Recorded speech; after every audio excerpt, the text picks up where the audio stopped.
Olá, seja bem-vindo ao canal Laboratório Teológico.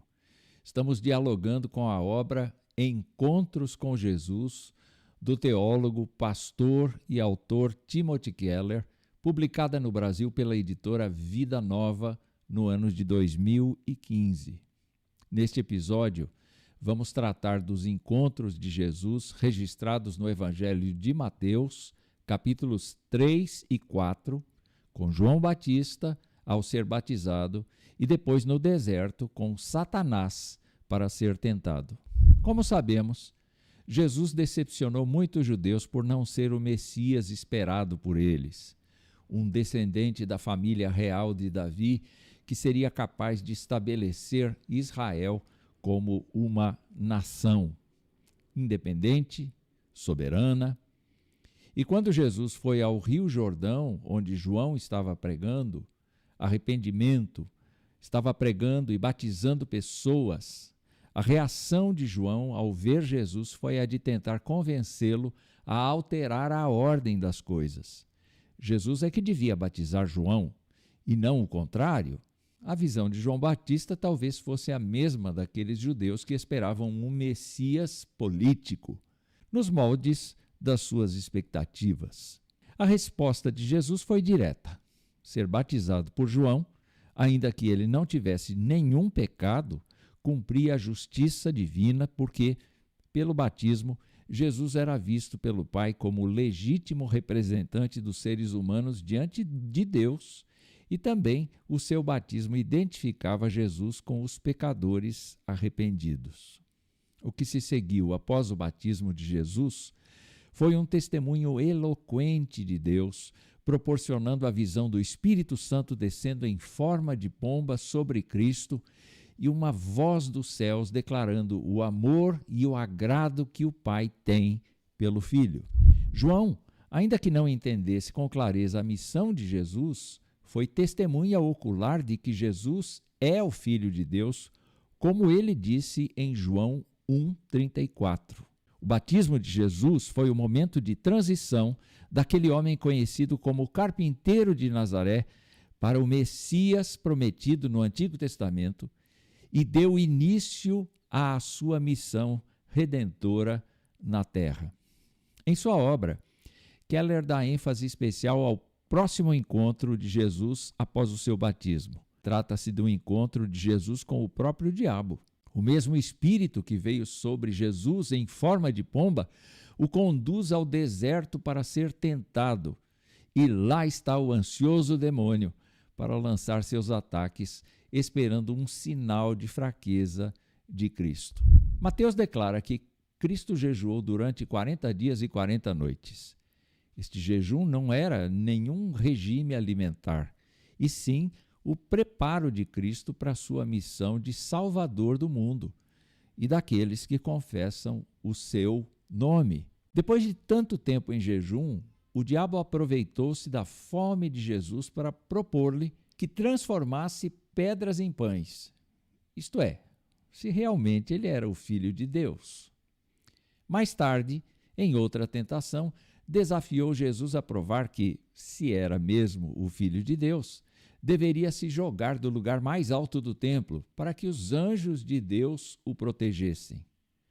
Uma terceira tentação do diabo foi a de impressionar Jesus, dizendo que tem o domínio, que exerce o domínio sobre os reinos do mundo. Jesus teria apenas que se prostrar diante dele e adorá-lo. Keller comenta, abre aspas, pessoas seculares veem o mundo como algo composto estritamente de forças materiais. Não há alma ou espírito, demônios ou anjos. Tudo tem uma explicação científica natural. Nessa perspectiva, podemos lidar com o mal no mundo, se é que ele existe mesmo, ignorando, ou melhor, educando o ignorante, transformando os sistemas sociais e oferecendo melhor tratamento psicológico e farmacológico. Contudo, ao longo do último século, mais e mais pensadores ocidentais ficaram chocados com a profundidade e o poder das forças do mal no coração humano e no mundo. Fecha aspas. Mas Keller continua e diz: a Bíblia diz que o mal é mais multidimensional, sutil e complexo do que a ciência por si só é capaz de sugerir. Além das injustiças sistêmicas da ignorância pessoal e dos desequilíbrios fisiológicos, existem mesmo forças espirituais do mundo. Existem mesmo forças espirituais do mal no mundo. E por trás de todas elas, uma inteligência sobrenatural e singular. Além disso, a Bíblia diz que o mal é tanto natural quanto sobrenatural, que ele está tanto dentro quanto fora de nós, que é sistêmico, tanto no sentido individual quanto no social. Não há maneira humana de fugir por completo dele ou mesmo de conhecê-lo a fundo com o nosso entendimento. Como então Jesus lidou com este encontro e superou por completo as tentações de Satanás? Keller observa. Primeiro, vemos que Jesus não lida com Satanás de um modo que chamaríamos de supersticioso, mágico. Jesus usa a Bíblia. Ele emprega as Escrituras todas as vezes que é atacado pelo demônio. Tudo que Satanás diz com a intenção de insinuar ou negar abertamente as promessas e a revelação de Deus é respondido com as próprias Escrituras. Assim, nós podemos observar que não há concessões para o diabo. E Keller pergunta, se Jesus Cristo, o Filho de Deus, não teve a presunção de enfrentar o mal no mundo sem um conhecimento profundo da Bíblia, na mente e no coração, como nós poderíamos tentar enfrentar a vida de outra maneira? Assim, diante do reconhecimento de que somos impotentes para lidar com o mal presente no mundo, de que somos tentados todos os dias pelas forças espirituais do mal, dentro e fora de nós, precisamos de um encontro pessoal com Jesus Cristo, de um aprofundamento no conhecimento das Escrituras, de uma vida espiritual sadia que contemple a adoração a Deus, a leitura bíblica diária, a meditação e a memorização das Escrituras, cantar canções espirituais tiradas da Escritura, a fim de estarmos devidamente preenchidos pela palavra e preparados para enfrentar as tentações que sofremos. Keller ainda lembra que temos a ajuda de Deus para enfrentar e vencer os ataques do maligno, porque o próprio Cristo é o grande sumo sacerdote diante de Deus pelos salvos, segundo Hebreus 4, 14 e 15,